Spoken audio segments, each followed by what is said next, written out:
ನನ್ನ ಎಲ್ಲ ಆತ್ಮೀಯ ವಿದ್ಯಾರ್ಥಿ ಮಿತ್ರರೇ,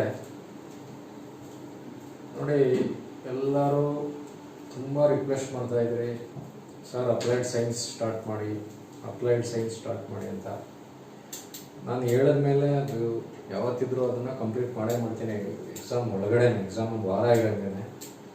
ಆದರೂ ಪಾಪ ನಿಮಗೆ ಸ್ವಲ್ಪ ಟೆನ್ಷನ್, ಎಲ್ಲಿ ಮಾಸ್ಟ್ರು ಮಾಡೋದಿಲ್ವೋ ಸೈನ್ಸನ್ನು, ಬರೀ ಮ್ಯಾಥ್ಸ್ನೇ ಮಾಡ್ತಾ ಇದ್ದಾರೆ. ಆ ಥರ ಏನಿಲ್ಲ, ನಿಮಗೆ ಸೈನ್ಸ್ ಎಲ್ಲ ವೀಡಿಯೋಸ್ಗಳು ನಾನು ಗ್ಯಾರಂಟಿ ನಿಮಗೆ ಕೊಡ್ತೀನಿ. ನೋಡಿ, ಸೈನ್ಸಲ್ಲಿ 40 ನಂಬರ್ ಇದೆ ಅಲ್ವಾ?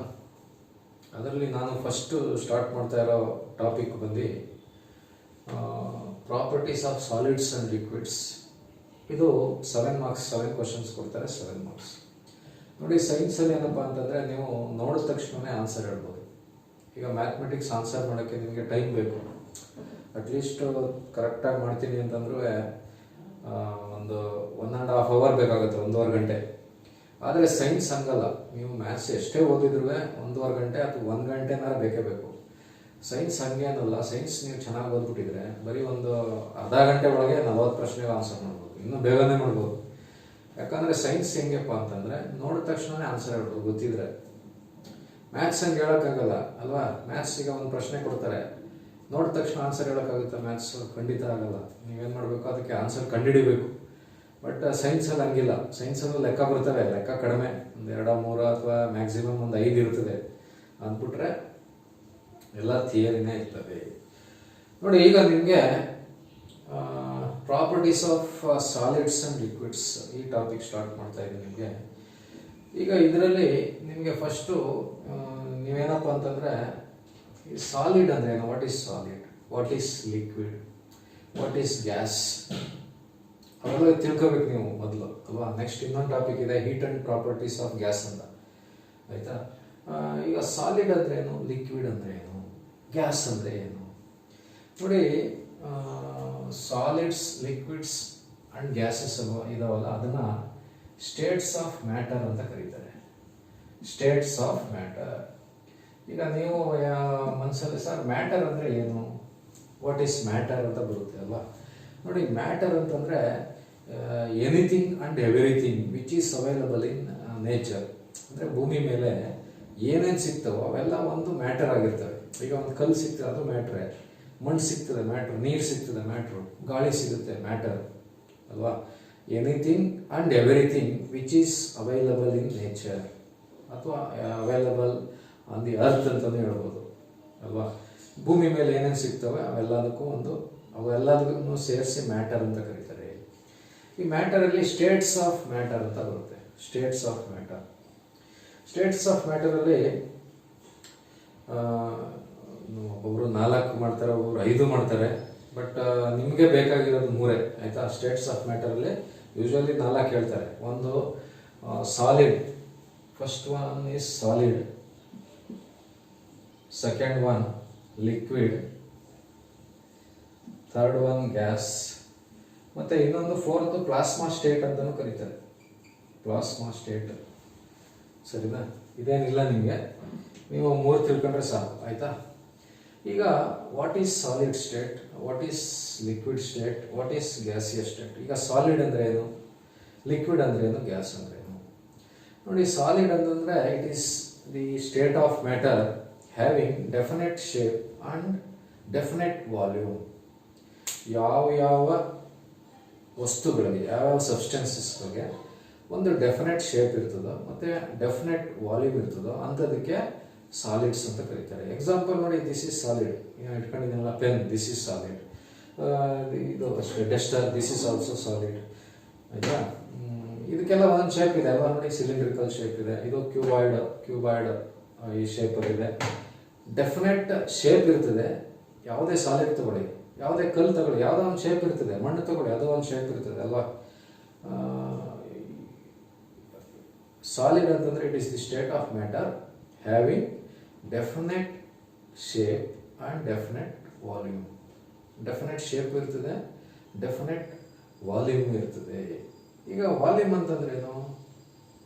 ವಾಲ್ಯೂಮ್ ಅಂತಂದರೆ ಸ್ಪೇಸ್ ಆಕ್ಯುಪೈಡ್ ಬೈ ಸಬ್ಸ್ಟೆನ್ಸ್. ಒಂದು ಸಬ್ಸ್ಟೆನ್ಸ್ ಎಷ್ಟು ಜಾಗನ ಆಕ್ಯುಪೈ ಮಾಡ್ಕೊಳ್ಳುತ್ತೆ, ದಟ್ ಈಸ್ ಕಾಲ್ಡ್ಸ್ ವಾಲ್ಯೂಮ್.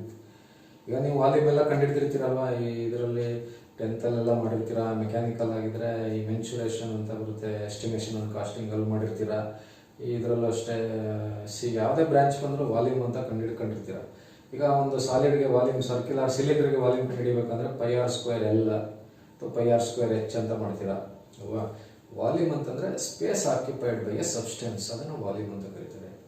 ಯಾವ್ಯಾವ ಸಬ್ಸ್ಟೆನ್ಸಸ್ಗೆ ಡೆಫಿನೆಟ್ ಶೇಪ್ ಇದೆ ಮತ್ತು ಡೆಫಿನೆಟ್ ವಾಲ್ಯೂಮ್ ಇದೆ ಅಂಥದಕ್ಕೆ ಏನಂತ ಕರೀತಾರೆ? ಸಾಲಿಡ್ ಅಂತ ಕರೀತಾರೆ. ನೀವೊಂದು ಪ್ರಶ್ನೆ ಕೇಳುವ, ಸರ್ ಏನಕ್ಕೆ ಅವಕ್ಕೆ ಡೆಫಿನೆಟ್ ಶೇಪ್ ಇರ್ತದೆ? ಡೆಫಿನೆಟ್ ಶೇಪ್ ಏನಕ್ಕಪ್ಪ ಇರ್ತದೆ ಅಂತಂದರೆ, ಯಾವುದೇ ಒಂದು ಸಬ್ಸ್ಟೆನ್ಸ್ ತಗೊಂಡ್ರೆ it is made up of infinite number of molecules. ಯಾವುದೇ ತಗೊಳ್ಳಿ ನೋಡಿ, ಈ ಪೆನ್ ತಗೊಂಡ್ರೆ ಇದರಲ್ಲಿ ಎಷ್ಟೊಂದು ನಂಬರ್ ಆಫ್ ಮಾಲಿಕ್ಯೂಲ್ಸ್ ಇದ್ದಾವೆ. ಇದೇನಕ್ಕೆ ಈ ಥರ ಕಾಣಿಸ್ತಾ ಇದೆ ಅಂತಂದರೆ, ಇದರಲ್ಲಿ ಮಾಲಿಕ್ಯೂಲ್ಸ್ ಇರ್ತಾವಲ್ಲ, ಆ ಮಾಲಿಕ್ಯೂಲ್ಸು ಒಂದಕ್ಕೊಂದು ಕ್ಲೋಸ್ ಆಗಿ ಅರೇಂಜ್ ಆಗಿರ್ತವೆ. ಅಂದರೆ ನೋಡಿ, ಈ ಥರ ತುಂಬ ಹತ್ರ ಅರೇಂಜ್ ಆಗಿರುತ್ತೆ. ಈ ಒಂದು ಯಾವುದೋ ಒಂದು ಸಬ್ಸ್ಟೆನ್ಸ್ ತಗೊಂಡ್ರೆ ಈ ಸಬ್ಸ್ಟೆನ್ಸ್ ಅಲ್ಲಿ ಮಾಲಿಕ್ಯೂಲ್ಸ್ ಇರ್ತಾವಲ್ಲ, ಇವೆಲ್ಲ ಕ್ಲೋಸ್ಲಿ ಪ್ಯಾಕ್ಡ್ ಸಾಲಿಡ್ ಅಲ್ಲಿ ಈ ತರ ಕ್ಲೋಸ್ ಆಗಿ ಪ್ಯಾಕ್ ಆಗಿದ್ರೆ ಇದನ್ನ ಸಾಲಿಡ್ ಅಂತ ಕರೀತಾರೆ. ಈ ತರ ಎಲ್ಲ ಹತ್ರ ಇರ್ತವೆ ಮಾಲಿಕ್ಯೂಲ್ಸ್ಗಳೆಲ್ಲ, ಅದಕ್ಕೆ ಸಾಲಿಡ್ ಅಂತ ಕರೀತಾರೆ. ಈಗ ಸಾಲಿಡ್ ಅಂತಂದ್ರೆ ಏನು? It is a state of matter having definite shape and definite volume.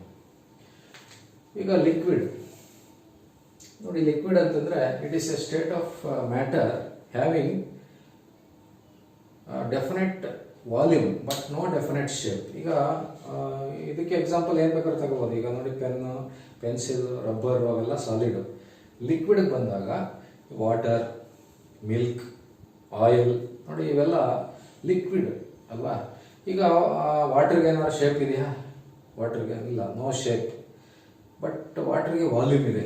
ವಾಟರ್ನ ಅಳಿಬೋದು. 1 litre water, ಈಗ ನೋಡಿ ನೀವು ಇದಕ್ಕೆ ಹೋದ್ರೆ ಯಾವುದೋ ಒಂದು ನೀರು ಬೇಕು ಅಂತಂದರೆ ಬಿಸ್ಲರಿ ವಾಟರ್ ತಗೋತೀವಿ. 1 ಲೀಟರ್ ವಾಟರ್, 1 ಲೀಟರ್ ಅಂದರೆ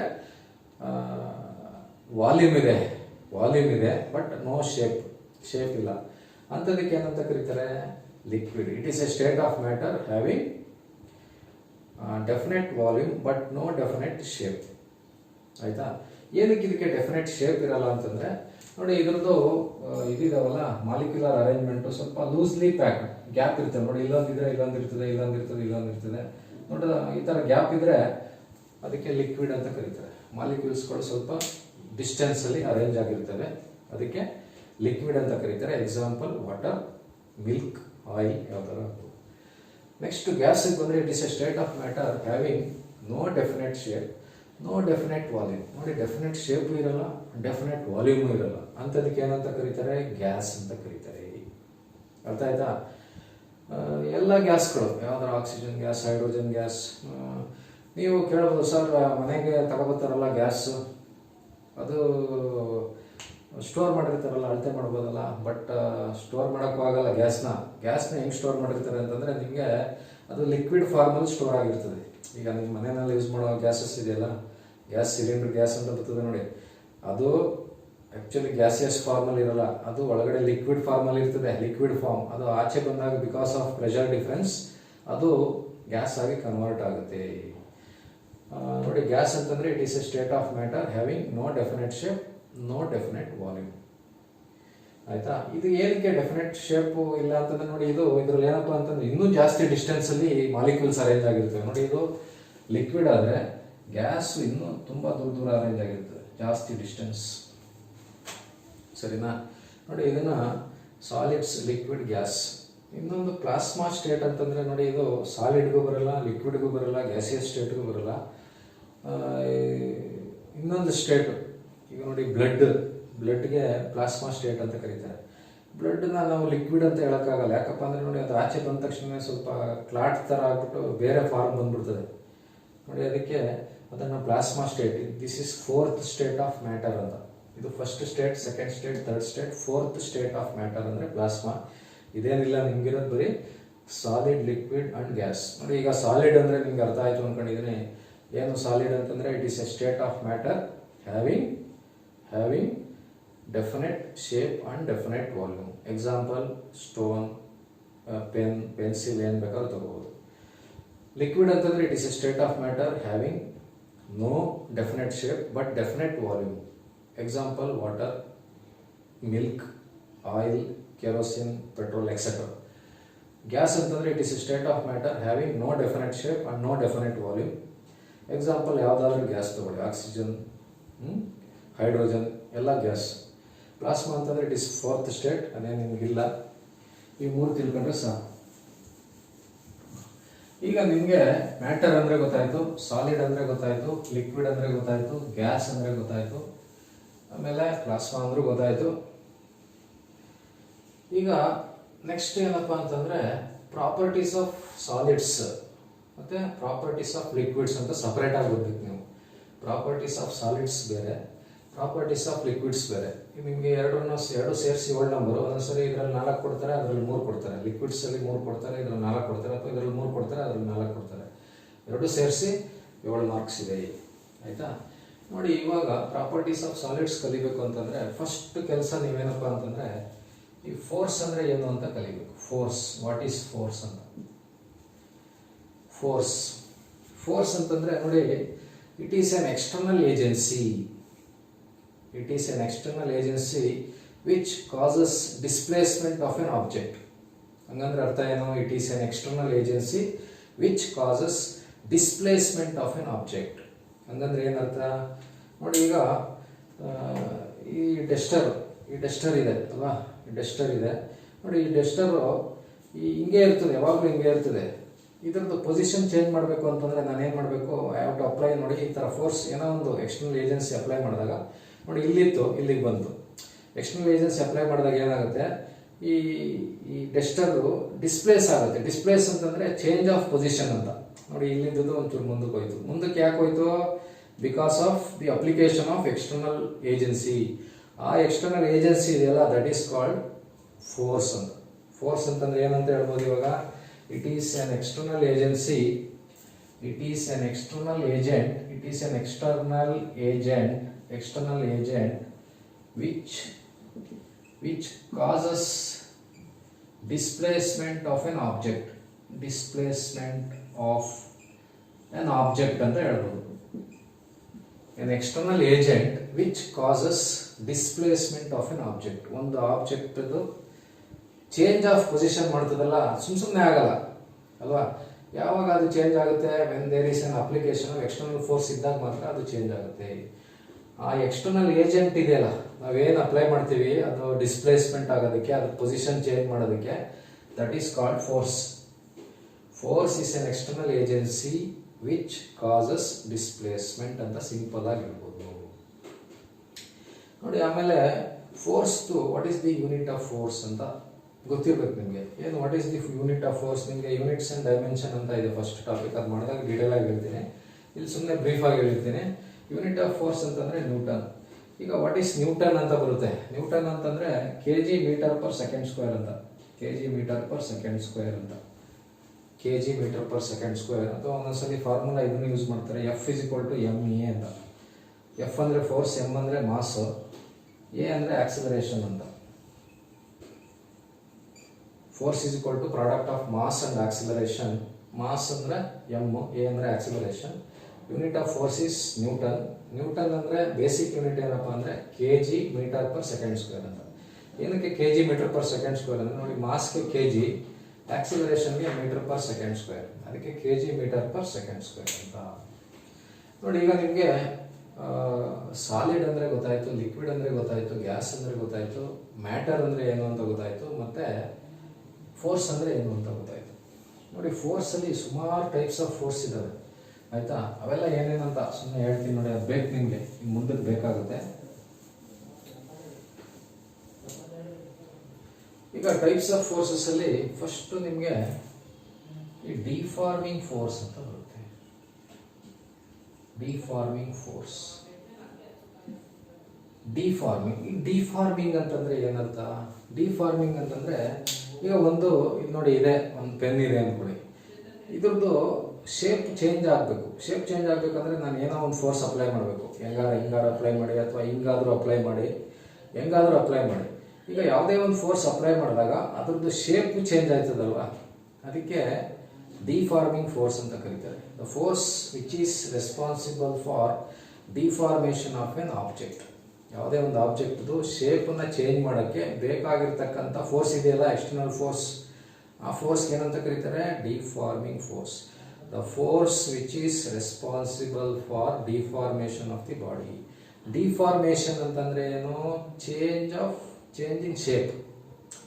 ಅಂದರೆ ಈಗ ಇದು ಸಿಲಿಂಡರ್ ಇದೆ, ಹಿಂಗೆ ಫೋರ್ಸ್ ಅಪ್ಲೈ ಮಾಡಿದಾಗ ಇದು ಸರ್ಕಲ್ ಇರ್ತದಲ್ಲ, ಆ ಸರ್ಕಲ್ ಕಮ್ಮಿ ಆಗುತ್ತೆ, ಲೆಂತ್ ಜಾಸ್ತಿ ಆಯ್ತದೆ. ಅದೇನೇ ಚೇಂಜ್ ಆಫ್ ಶೇಪ್ ಅಂತ ಕರೆಯೋದು. ಅದೇ ನೀವು ಈ ಥರ ಫೋರ್ಸ್ ಅಪ್ಲೈ ಮಾಡಿದಾಗ ಈ ಡಯಾಮೀಟರ್ ಜಾಸ್ತಿ ಆಯ್ತದೆ, ಈ ಲೆಂತ್ ಕಡಿಮೆ ಆಯ್ತದೆ. ಅದಕ್ಕೆ ಡಿಫಾರ್ಮೇಷನ್ ಅಂತ ಕರೀತಾರೆ. ಆ ಡಿಫಾರ್ಮೇಷನ್ ಆಗ್ಬೇಕಂದ್ರೆ ಏನು? ಒಂದು ಎಕ್ಸ್ಟರ್ನಲ್ ಫೋರ್ಸ್ ಬೇಕು. ಆ ಫೋರ್ಸ್ ಏನಂತ ಕರೀತಾರೆ? ಡಿಫಾರ್ಮಿಂಗ್ ಫೋರ್ಸ್ ಅಂತ ಕರೀತಾರೆ. ಅರ್ಥ ಆಯ್ತಾ? ನೋಡಿ, ಅರ್ಥ ಆಗಿರ್ತದೆ. ನೆಕ್ಸ್ಟ್ ಇನ್ನೊಂದು ಫೋರ್ಸ್, ತುಂಬಾ ಇಂಪಾರ್ಟೆಂಟ್ ಫೋರ್ಸ್ ಇದೆ, ರೆಸ್ಟೋರಿಂಗ್ ಫೋರ್ಸ್ ಅಂತ. ರೆಸ್ಟೋರಿಂಗ್ ಫೋರ್ಸ್ ನೋಡಿ, ರೆಸ್ಟೋರಿಂಗ್ ಫೋರ್ಸ್ ಅಂತಂದ್ರೆ, ಈಗ ನಿಮಗೆ ಆಕ್ಚುಲಿ ನಾನು ಈ ಫೋರ್ಸ್ ಅಪ್ಲೈ ಮಾಡಿದಾಗ ಇದು ಎಕ್ಸ್ಪ್ಯಾಂಡ್ ಆಗುತ್ತೆ, ನಮ್ಗೆ ಗೊತ್ತಾಗಲ್ಲ ಅಷ್ಟೇ. ಈ ಎಲಾಸ್ಟಿಕ್ ಬಾಡಿ ತಗೊಳ್ಳಿ, ಎಲಾಸ್ಟಿಕ್ ಯಾವುದೋ ಒಂದು ರಬ್ಬರೇ ತಗೊಳ್ಳಿ, ರಬ್ಬರ್ನ ಹಿಂಗೆ ಎಳೆದಾಗ ಈ ಫೋರ್ಸ್ ಅಪ್ಲೈ ಮಾಡಿ ಹಿಂಗೆ ಅಂದಾಗ ಏನಾಯ್ತದೆ? ರಬ್ಬರ್ ಎಕ್ಸ್ಪ್ಯಾಂಡ್ ಆಯ್ತದೆ. ಅದೇ ಬಿಟ್ಬಿಟ್ರೆ ಏನಾಯ್ತದೆ? ವಾಪಸ್ ಬರುತ್ತೆ ಅಲ್ವಾ? ಅದೇ ಥರ ಈಗ ಹಿಂಗೆ ಎಳೆದಾಗ ಏನಾಯ್ತದೆ? ಎಕ್ಸ್ಪ್ಯಾಂಡ್ ಆಯಿತು. ಯಾಕಪ್ಪ ಅಂದರೆ we are applying external force, ಅಂದರೆ ಫೋರ್ಸ್ ಅಪ್ಲೈ ಮಾಡ್ತಾ ಇದ್ದೀವಿ, ಅದನ್ನು ಡಿಫಾರ್ಮಿಂಗ್ ಫೋರ್ಸ್ ಅಂತ ಕರೀತಾರೆ. ಬಿಟ್ಬಿಟ್ಟಾಗ ಅದು ವಾಪಸ್ ಅದೇ ಸ್ಟೇಟಿಗೆ ಬಂದ್ಬಿಡ್ತದೆ. ಏನಕ್ಕೆ ಅದೇ ಸ್ಟೇಟಿಗೆ ವಾಪಸ್ ಬರುತ್ತೆ? ನೋಡಿ, ಏನಕ್ಕಪ್ಪ ಅದು ವಾಪಸ್ ಬರುತ್ತೆ ಅದೇ ಸ್ಟೇಟ್ಗೆ ಅಂತಂದರೆ, ಆ ಯಾವುದೇ ಒಂದು ಆಬ್ಜೆಕ್ಟ್ ತಗೊಂಡ್ರೆ ಆ ಆಬ್ಜೆಕ್ಟಲ್ಲಿ ಒಂದು ರೆಸ್ಟೋರಿಂಗ್ ಫೋರ್ಸ್ ಅಂತ ಇರ್ತದೆ. Restoring force. ಯಾವ force? Restoring force. Restoring force ಅಂತಂದ್ರೆ ಏನಪ್ಪ ಅಂತಂದ್ರೆ, it is the force which brings back the deformed body into its original shape. ಈಗ ಡಿಫಾರ್ಮ್ ಆಗ್ಬಿಟ್ಟಿರ್ತದಲ್ಲ, ಅದು ಒರಿಜಿನಲ್ ಶೇಪ್ಗೆ ಬರಬೇಕು ಅಂತಂದ್ರೆ ರೆಸ್ಪಾನ್ಸಿಬಲ್ ಆಗಿರ್ತಕ್ಕಂಥ ಫೋರ್ಸ್ ಇದೆಯಲ್ಲ, that is called restoring force. The force which is responsible for regaining the deformed body, regaining the shape of the deformed body into its original shape. Deform ಆಗಿರೋ ಬಾಡಿನ ವಾಪಸ್ ಅದೇ ಸ್ಟೇಟ್ಗೆ ತಗೊಬರ್ಬೇಕು ಅಂತಂದ್ರೆ ಅದಕ್ಕೂ ಒಂದು ಫೋರ್ಸ್ ಬೇಕು. ಆ ಫೋರ್ಸ್ಗೆ ಏನಂತ ಕರೀತಾರೆ? Restoring force. ನೋಡಿ, ಡಿಫಾರ್ಮಿಂಗ್ ಫೋರ್ಸ್ ಅಂತಂದ್ರೆ the force which is responsible for deformation of the body. ಅಂದರೆ ಒಂದು ಫೋರ್ಸು ಒಂದು ಬಾಡಿ ಚೇಂಜ್ ಇನ್ ಲೆಂತ್ ಅಥವಾ ಚೇಂಜ್ ಇನ್ ಡಯಾಮೀಟರ್ ಆಗ್ಬೇಕಂತಂದ್ರೆ ಅದನ್ನೇ ಡಿಫಾರ್ಮೇಷನ್ ಅಂತ ಕರೆಯೋದು. ಅದಾಗಬೇಕು ಅಂತಂದ್ರೆ ಒಂದು ಫೋರ್ಸ್ ಬೇಕು. ಆ ಫೋರ್ಸ್ ಏನಂತ ಕರೀತಾರೆ? Deforming force. ಈಗ ಇದೇ ತಗೊಳ್ಳಿ, ಇದು ಹಿಂಗೆ ಫೋರ್ಸ್ ಅಪ್ಲೈ ಮಾಡ್ತೀನಿ, ಇದು ಲೆಂತ್ ಇನ್ಕ್ರೀಸ್ ಆಗಿಬಿಡ್ತದೆ. ಈ ನಾನು ಫೋರ್ಸ್ನ ಬಿಟ್ಬಿಟ್ಟಾಗ ಅದು ವಾಪಸ್ ಬರುತ್ತೆ. ಒಂದೊಂದ್ಸಲಿ ಬರುತ್ತೆ, ಒಂದೊಂದ್ಸಲಿ ಬರಲ್ಲ, ವಾಪಸ್ ಬರುತ್ತೆ ಅಂದ್ಕೊಳ್ಳಿ. ಈಗ ವಾಪಸ್ ಅದು ಏನಕ್ಕೆ ಬರುತ್ತೆ ಅಂತಂದ್ರೆ, because of the restoring force present in this object ಅಲ್ಲಿ ಏನಾದ್ರು ರೆಸ್ಟೋರಿಂಗ್ ಫೋರ್ಸ್ ಇದ್ರೆ ಅದು ವಾಪಸ್ ಯಾವ ಸ್ಟೇಟಲ್ಲಿ ಇತ್ತು ಆ ಸ್ಟೇಟ್ಗೆ ರೆಸ್ಟೋರ್ ಆಗುತ್ತೆ. ಈಗ ನೀವು ರಬ್ಬರ್ ಹಿಡಿದಾಗ ಎಕ್ಸ್ಪ್ಯಾಂಡ್ ಆಯ್ತದೆ, ಬಿಟ್ಬಿಟ್ಟಾಗ ವಾಪಸ್ ಬರುತ್ತೆ. ಎಕ್ಸ್ಪ್ಯಾಂಡ್ ಆಗೋದು ಏನಕ್ಕಪ್ಪ ಅಂತಂದ್ರೆ, ನಾವು ಇದು ಫೋರ್ಸ್ ಅಪ್ಲೈ ಮಾಡ್ತೀವಿ, ಅದು ಪುನಃ ಅದೇ ಸ್ಟೇಟ್ಗೆ ವಾಪಸ್ ಏನಕ್ಕೆ ಬರುತ್ತೆ ಅಂತಂದ್ರೆ, ಆ ರಬ್ಬರ್ ಒಳಗಡೆ ಒಂದು ಫೋರ್ಸ್ ಇರ್ತದೆ. ಆ ಫೋರ್ಸ್ಗೆ ರೆಸ್ಟೋರಿಂಗ್ ಫೋರ್ಸ್. ಅದ್ರ ಕೆಲಸ ಏನಪ್ಪಾ ಅಂತಂದ್ರೆ, ಎಕ್ಸ್ಪ್ಯಾಂಡ್ ಆಗಿರೋದನ್ನ ಲೋಡ್ ತೆಗೆದಾಗ, ಫೋರ್ಸ್ ತೆಗೆದಾಗ ವಾಪಸ್ ಫಸ್ಟ್ ಹೆಂಗಿತ್ತು ಅದೇ ಸ್ಟೇಟ್ಗೆ ತಗೊಬರುವಂತ ಪ್ರಾಪರ್ಟಿ ಅದ್ರದ್ದು. ಯಾವ್ದ್ರದ್ದು? Restoring force. ಅರ್ಥ ಆಯ್ತು ಅನ್ಕೊಂಡಿದ್ದೀನಿ. ಡಿಫಾರ್ಮಿಂಗ್ ಫೋರ್ಸ್ ಅಂತಂದ್ರೆ the force which is responsible for deformation of the body. Deformation ಅಂದ್ರೆ ಏನಪ್ಪಾ ಅಂತಂದ್ರೆ ಚೇಂಜ್ ಇನ್ ಲೆಂತ್ ಆಗ್ಬೋದು ಅಥವಾ ಚೇಂಜ್ ಇನ್ ಡಯಾಮೀಟರ್ ಆಗ್ಬೋದು. ಅದೇ ತರ ರೆಸ್ಟೋರಿಂಗ್ ಫೋರ್ಸ್ ಅಂತಂದ್ರೆ bringing back the force responsible for bringing back the deformed body into its original shape. ಪುನಃ ಅದು ಹೆಂಗಿತ್ತು ಹಂಗೆ ತಗೊಬರುತ್ತದೆ. ಬರೋದಕ್ಕೆ ಬೇಕಾಗಿರತಕ್ಕಂಥ ಫೋರ್ಸ್ ಇದೆಯಲ್ಲ, ಅದಕ್ಕೆ ರೆಸ್ಟೋರಿಂಗ್ ಫೋರ್ಸ್ ಅಂತ ಕರೀತಾರೆ. ನೋಡಿ, this force is very very important. ಇದು ತುಂಬಾ ಇಂಪಾರ್ಟೆಂಟು. ಏನಕ್ಕಪ್ಪ ಅಂತಂದ್ರೆ, ಈಗ ಏನೋ ಒಂದು ಡೆಫಿನೇಷನ್ ಹೇಳ್ತೀನಿ, ಆ ಡೆಫಿನೇಷನ್ಗೆ ಇದು ಬೇಕು. ಏನಪ್ಪ ಅದು ಡೆಫಿನೇಷನ್ ಅಂತಂದ್ರೆ, ಸ್ಟ್ರೆಸ್ ಅಂತ. ಸ್ಟ್ರೆಸ್ ನೋಡಿ, ಸ್ಟ್ರೆಸ್ ಅಂತಂದ್ರೆ ಈ ಸಿವಿಲ್ ಮತ್ತೆ ಈ ಮೆಕ್ಯಾನಿಕಲ್ ಬ್ರಾಂಚ್ ಅವರು ಓದಿರ್ತೀರ ಸ್ಟ್ರೆಸ್ ಅಂದ್ರೆ ಏನು ಅಂತ. ಬೇರೆ ಬ್ರಾಂಚ್ ಅವರು ಸ್ಟ್ರೆಸ್ ಅಂದ್ರೆ ಗೊತ್ತಿರಲ್ಲ ಅವ್ರಿಗೆ. ಸ್ಟ್ರೆಸ್ ಅಂತಂದ್ರೆ ಆಕ್ಚುಲಿ ಏನಪ್ಪಾ ಅಂತಂದ್ರೆ, ಈ ಸೈನ್ಸ್ ಎಲ್ಲ ಹೇಳ್ಬೇಕಂತಂದ್ರೆ, the restoring force acting per unit area.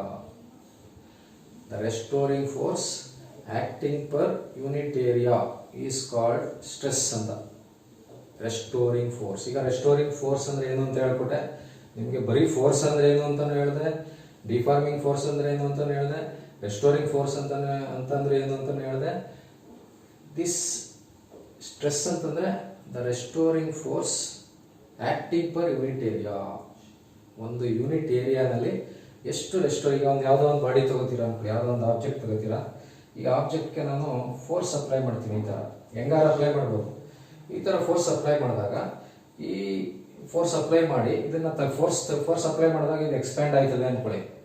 ಫೋರ್ಸನ್ನ ತೆಗೆದುಬಿಟ್ಟಾಗ ಅದು ವಾಪಸ್ ಬರುತ್ತೆ ಅನ್ಕೊಳ್ಳಿ. ವಾಪಸ್ ಬರಬೇಕು ಅಂತಂದ್ರೆ ಅದ್ರೊಳಗಡೆ ಏನಿರಬೇಕು, ರೆಸ್ಟೋರಿಂಗ್ ಫೋರ್ಸ್ ಇರಬೇಕು ಅದರಲ್ಲಿ, ಆಯ್ತಾ. ಆ restoring force per unit area ಅಂದ್ರೆ ಅದು 1 metre length, 1 metre width, 1 metre length, 1 metre width ಅಂತ ತಗೋತಾರೆ ಪರ್ ಯೂನಿಟ್ ಏರಿಯಾ. ಅದನ್ನ ಏನಂತ ಕರೀತಾರೆ, stress. Stress is defined as the restoring force acting per unit area, restoring force by area ಅಂತ. ಅಥವಾ simple ಆಗಿ stress is equal to F by A ಅಂತ ಕರೀತಾರೆ. ಎಫ್ ಅಂದ್ರೆ ಫೋರ್ಸ್, ಎ ಅಂದ್ರೆ ಏರಿಯಾ. ಯಾವ ಫೋರ್ಸ್ ಅದು, ರೆಸ್ಟೋರಿಂಗ್ ಫೋರ್ಸ್ ಅಂತ. ರೆಸ್ಟೋರಿಂಗ್ ಫೋರ್ಸ್ ನೋಡಿ. ಈ ಸ್ಟ್ರೆಸ್ ನಿಮಗೆ ಕ್ಲಿಯರ್ ಆಗಿ ಅರ್ಥ ಆಗಬೇಕು ಅಂತಂದ್ರೆ, ಈಗ ನಿಮಗೆ ಒಂದು ಎಕ್ಸಾಂಪಲ್ ತಗೋಣ. ಈಗ ಇದೇ ಆಬ್ಜೆಕ್ಟ್ ಅನ್ಕೊಳ್ಳಿ, ಆಬ್ಜೆಕ್ಟ್ಗೆ ಒಂದು ಫೋರ್ಸ್ ಅಪ್ಲೈ ಮಾಡ್ತಾ ಇದ್ದೇನೆ, ಆಯ್ತಾ. ಫೋರ್ಸ್ ಅಪ್ಲೈ ಮಾಡ್ತಾ ಇದ್ದೀನಿ. ಫೋರ್ಸ್ ಅಪ್ಲೈ ಮಾಡಿದಾಗ ಏನಾಗುತ್ತೆ, ಇದು ಎಕ್ಸ್ಪ್ಯಾಂಡ್ ಆಗುತ್ತೆ ಅನ್ಕೊಳ್ಳಿ, ಆಯ್ತಾ. ಇನ್ನೂ ಒಂದು ಎಕ್ಸಾಂಪಲ್ ಅದಕ್ಕಿಂತ ಮುಂಚೆ ಇದು ಹೇಳ್ತೀನಿ ನೋಡಿ. ಈಗ ಇಲ್ಲಿದೆ, ಇದೊಂದು ಪೆನ್ ಇಟ್ಕೊಂಡಿದ್ದೀನಿ. ಈ ಪೆನ್ನು ನಾನು ಸುಮ್ಮನೆ ಹಿಂಗಂದ್ರೆ ಮುರಿದೋಗಲ್ಲ. ಮುರಿದೋಯ್ತದ, ಮುರಿದಾಕೋದು ಕಷ್ಟ ಬಿಡಿ, ನನ್ನ ಕೈಲಿ ಕಷ್ಟ ಮುರಿದಾಕೋದು. ಆದರೆ ತುಂಬ ಜಾಸ್ತಿ ಫೋರ್ಸ್ ಕೊಟ್ಟು ಇದು ಮಾಡಿದಾಗ ಮುರಿದೋಗ್ಬಿಡ್ತದೆ. ಈಗ ಸುಮ್ಮನೆ ಹಿಂಗಂದ್ರೆ ಯಾಕೆ ಮುರಿದೋಗಲ್ಲ, ಜಾಸ್ತಿ ಫೋರ್ಸ್ ಕೊಟ್ಟಾಗ ಯಾಕೆ ಮುರಿದೋಗುತ್ತೆ. ಇನ್ನೂ ಒಂದು ಬೆಸ್ಟ್ ಎಕ್ಸಾಂಪಲ್ ಹೇಳ್ತೀನಿ ನೋಡಿ. ಈಗ ಯಾರೋ ಒಬ್ರು ಇಲ್ಲಿ ನಿಂತಿರ್ತಾರೆ ಅನ್ಕೊಳ್ಳಿ, ಅವ್ರನ್ನ ಸುಮ್ಮನೆ ಟಚ್ ಮಾಡಿದ ತಕ್ಷಣ ಬಿದೋಯ್ತಾರೆ, ಅವರು ಬಿದೋಗಲ್ಲ. ಅದೇ ಜೋರಾಗಿ ತಳ್ದಾಗ ಬಿದೋಗ್ಬಿಡ್ತಾರೆ. ಈಗ ಸುಮ್ಮನೆ ಟಚ್ ಮಾಡಿದಾಗ ಯಾಕೆ ಅವ್ರು ಬಿದೋಗಲ್ಲ, ಜೋರಾಗಿ ತಳ್ದಾಗ ಯಾಕೆ ಬಿದೋಯ್ತಾರೆ ನೋಡಿ. ಯಾಕಪ್ಪ ಅಂತಂದ್ರೆ, ಈ ಪೆನ್ನನ್ನೇ ತಗೊಳ್ಳಿ, ಸುಮ್ಮನೆ ಹಿಂಗೆ ಅಂದಾಗ ಬ್ರೇಕ್ ಆಗಲ್ಲ. ಏನಕ್ಕೆ ಬ್ರೇಕ್ ಆಗಲ್ಲ ಅಂತಂದ್ರೆ, ಈ ಪೆನ್ನಲ್ಲಿ ಒಳಗಡೆ ಒಂದು ಇಂಟರ್ನಲ್ ರೆಸಿಸ್ಟೆನ್ಸ್ ಅಂತ ಇರ್ತದೆ. ಇದು ಒಳಗಡೆ ಯಾವುದೇ ಆಬ್ಜೆಕ್ಟ್ ತಗೊಳ್ಳಿ, ಅದ್ರೊಳಗಡೆ ಒಂದು ಇಂಟರ್ನಲ್ ರೆಸಿಸ್ಟೆನ್ಸ್, ನಮ್ಮ ಬಾಡಿನಲ್ಲೂ ಅಷ್ಟೇ ಇಂಟರ್ನಲ್ ರೆಸಿಸ್ಟೆನ್ಸ್ ಅಂತ ಇರ್ತದೆ. ಆ ರೆಸಿಸ್ಟೆನ್ಸ್ ಗಿಂತ ಜಾಸ್ತಿ ಫೋರ್ಸಲ್ಲಿ ನಾವು ಫೋರ್ಸ್ನ ಅಪ್ಲೈ ಮಾಡಿದಾಗ ಮಾತ್ರ ಬೆಂಡ್ ಆಯ್ತದೆ. ಅಂದರೆ ಆ ಫೋರ್ಸ್ನ ಅದು ತಡೆಯೋಕ್ಕಾಗಲ್ಲ. ಸುಮ್ಮನೆ ಹಿಂಗಂದಾಗ ಅದು ತಡಿತಾ ಇರ್ತದೆ. ಈಗ ನಾವು ಹಿಂಗಂದಾಗ ಈ ಫೋರ್ಸ್ನ ಅದು ರೆಸಿಸ್ಟ್ ಮಾಡ್ತಾ ಇರ್ತದೆ. ಏನಕ್ಕೆ ರೆಸಿಸ್ಟ್ ಮಾಡ್ತಾ ಇರ್ತದೆ ಅಂತಂದರೆ, ಈ ಬಾಡಿ ಒಳಗಡೆ ಒಂದು ಇಂಟರ್ನಲ್ ರೆಸಿಸ್ಟೆನ್ಸ್ ಅಂತ ಇದೆ. ಎಲ್ಲ ಬಾಡಿ, ಎಲ್ಲದಕ್ಕೆ ಯಾವುದೇ ಮೆಟೀರಿಯಲ್ ತಗೊಳ್ಳಿ ಅದಕ್ಕೆ ಇರ್ತದೆ. ಆ ಇಂಟರ್ನಲ್ ರೆಸಿಸ್ಟೆನ್ಸು ಏನು ಮಾಡ್ತಾ ಇರ್ತದೆ, ಫೋರ್ಸ್ನ ಅಪೋಸ್ ಮಾಡ್ತಾ ಇರ್ತದೆ. ಅದಕ್ಕೆ ಏನಾಯ್ತದೆ, ಸುಮ್ಮನೆ ಹಿಂಗೆ ಅಂದಾಗ ಮುರಿದೋಗಲ್ಲ ಇದು. ಆದರೆ ತುಂಬ ಫೋರ್ಸ್ ಕೊಟ್ಬಿಟ್ಟಾಗ ಏನಾಗುತ್ತೆ, ಈ ಒಳಗಡೆ ಇರೋ ಇಂಟರ್ನಲ್ ರೆಸಿಸ್ಟೆನ್ಸ್ ಇರ್ತಲ್ಲ, ಅದು ತಡ್ಕೊಳಕ್ಕಾಗಲ್ಲ. ನಾವು ಅಪ್ಲೈ ಮಾಡೋ ಫೋರ್ಸ್ ಅದಕ್ಕಿಂತ ಜಾಸ್ತಿ ಇರ್ತದೆ. ಅದ್ರ ಒಳಗಡೆ ಏನು ಇರ್ತದೋ ಅದಕ್ಕಿಂತ ಜಾಸ್ತಿ ಇದ್ದಾಗ ಏನಾಯ್ತದೆ, ಬ್ರೇಕ್ ಆಗಿಬಿಡ್ತದೆ ನೋಡಿ. ಅದನ್ನ ಇಂಟರ್ನಲ್ ರೆಸಿಸ್ಟೆನ್ಸ್ ನೋಡಿ, ನಿಮ್ಗೆ ಅರ್ಥ ಆಯ್ತು ಅನ್ಕೊಂಡಿದ್ದೀನಿ. ಏನಕ್ಕೆ ಇದು ಸುಮ್ಮನೆ ಹಿಂಗೆ ಅಂದಾಗ ಬೆಂಡಾಗ ಮುರಿದೋಗಲ್ಲ, ಜೋರಾಗಿ ಪ್ರೆಸ್ ಇದು ಫೋರ್ಸ್ ಅಪ್ಲೈ ಮಾಡಿದಾಗ ಯಾಕೆ ಮುರಿದೋಗ್ಬಿಡ್ತದೆ ಅಂತಂದರೆ, ಏನಕ್ಕೆ ಮುರಿದೋಗಲ್ಲ ಅಂತಂದರೆ, ಇದು ಒಳಗಡೆ ಒಂದು ಇಂಟರ್ನಲ್ ರೆಸಿಸ್ಟೆನ್ಸ್ ಅಂತ ಡೆವಲಪ್ ಆಯ್ತಾ ಇರ್ತದೆ, ಬಾಡಿನಲ್ಲಿ ಇರ್ತದೆ, ಆಯ್ತಾ. ಅದೇನು ಮಾಡ್ತಾ ಇರ್ತದೆ, ಆಪೋಸ್ ಮಾಡ್ತಾ ಇರ್ತದೆ. ಇದನ್ನ ಎಲ್ಲಿ ತನಕ ಆಪೋಸ್ ಮಾಡ್ತದೆ, ತುಂಬ ಜಾಸ್ತಿ ಆಗ್ಬಿಟ್ಟಾಗ ಆ ಇಂಟರ್ನಲ್ ರೆಸಿಸ್ಟೆನ್ಸ್ ಇರ್ತಲ್ಲ, ಅದಕ್ಕಿಂತ ಈ ಫೋರ್ಸ್ ಜಾಸ್ತಿ ಆಗ್ಬಿಟ್ಟಾಗ ಬ್ರೇಕ್ ಆಗ್ಬಿಡ್ತದೆ. ಗೊತ್ತಾಯ್ತಲ್ವಾ. ಆ ರೆಸಿಸ್ಟ್ ಮಾಡ್ತಾ ಇರ್ತದಲ್ಲ, ಇಂಟರ್ನಲ್ ರೆಸ್ಟೋರಿಂಗ್ ಫೋರ್ಸ್ ಅದೇನೆ, ಅಥವಾ ಇಂಟರ್ನಲ್ ರೆಸಿಸ್ಟೆನ್ಸ್ ಅಂತಾನು ಹೇಳ್ಬೋದು ಅದನ್ನ. ಸರಿನಾ ನೋಡಿ. ಈಗ ಸ್ಟ್ರೆಸ್ ಅಂತಂದ್ರೆ, it is the restoring force acting per unit area. ಅದರದ್ದು formula F by A. Unit ಏನಪ್ಪ ಅಂತಂದ್ರೆ ನ್ಯೂಟನ್ ಪರ್ ಮೀಟರ್ ಸ್ಕ್ವೇರ್ ಅಥವಾ ನ್ಯೂಟನ್ ಪರ್ MM ಸ್ಕ್ವೇರ್ ಅಂತ ಕರೀತಾರೆ ನೋಡಿ. ಫೋರ್ಸ್ಗೆ ನ್ಯೂಟನ್, ಏರಿಯಾಗೆ ಮೀಟರ್ ಸ್ಕ್ವೇರ್ ಅಥವಾ MM ಸ್ಕ್ವೇರ್ ಅಂತಾರೆ. Newton per metre square. Unit of stress is newton per metre square ಅಂತ, ಆಯ್ತಾ ನೋಡಿ. ಈಗ ನಿಮಗೆ ಫೋರ್ಸ್ ಅಂದ್ರೆ ಗೊತ್ತಾಯ್ತು, ಡಿಫಾರ್ಮಿಂಗ್ ಫೋರ್ಸ್ ಅಂದ್ರೆ ಗೊತ್ತಾಯ್ತು, ರೆಸ್ಟೋರಿಂಗ್ ಫೋರ್ಸ್ ಅಂದ್ರೆ ಗೊತ್ತಾಯ್ತು, ಸ್ಟ್ರೆಸ್ ಅಂದ್ರೆ ಗೊತ್ತಾಯ್ತು, ಆಯ್ತಾ.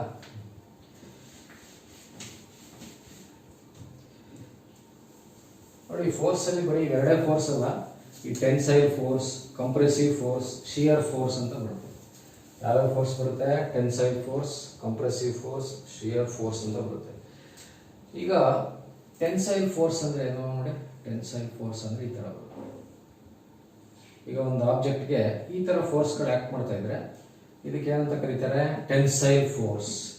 This is called tensile force. Tensile force. Next ಈ ಥರ ಆ್ಯಕ್ಟ್ ಮಾಡ್ತಾ ಇದ್ರೆ, ಫೋರ್ಸ್ ಏನಾದ್ರು ಈ ಥರ ಬಂದರೆ, this is called compressive force.